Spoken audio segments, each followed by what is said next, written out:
Madara Uchiha isn't a mindless villain. He is one of the most calculated characters in Naruto. What makes him so compelling is that he doesn't believe he's doing something evil. He believes he's solving a problem that the world refuses to face. This belief system allows him to commit massive violence, manipulate people, and take away human freedom all without guilt. The psychological mechanism behind this is called moral disengagement. Now, moral disengagement is when a person separates their actions from the usual moral standards, often by justifying or reframing those actions. So they no longer seem wrong. They don't lose their sense of morality, they just simply turn it off when it gets in the way of their goals. So there is a huge war involving all the ninja nations against a common enemy called the 4th Great Ninja War. In the middle of this war, Madara Uchiha is brought back to life. He single-handedly overpowers large groups of soldiers, showing no hesitation or guilt. Madara sees all this destruction as a necessary step in building a better world. This is called moral justification, and it is a key part of moral disengagement. It lets him see himself as converting violence into something good because it serves a noble purpose. Now, there was a guy named Obito Uchiha. He was someone who believed in teamwork, compassion, and protecting others. He was involved in some war, and during a mission, he was crushed under a boulder and was presumed dead. But secretly, he was saved by Madara, who had been hiding underground for years after faking his death.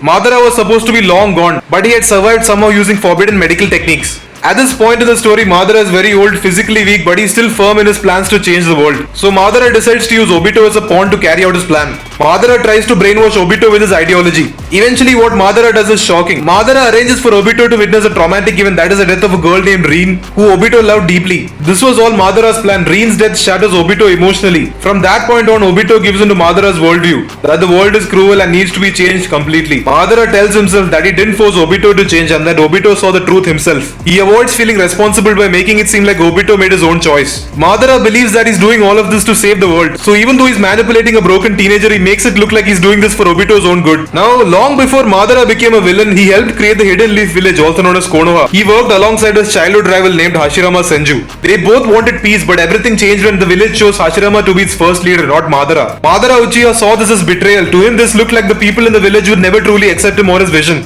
So he left the village, but he later returned as an enemy and he fought Hashirama. What we could possibly see here is advantageous comparison, which is another aspect of moral disengagement. This is when someone makes it look like their actions are not so bad by comparing them to something worse. Basically, they make it seem like their behavior is less wrong and less bad than other harmful behaviors. Madara compares the village's betrayal to a much bigger and darker world. In his mind, his actions he commits later on, like betrayal and war, are less bad than the injustice and hypocrisy of the system itself. So do you think Madara could have still reconsidered his actions at this point?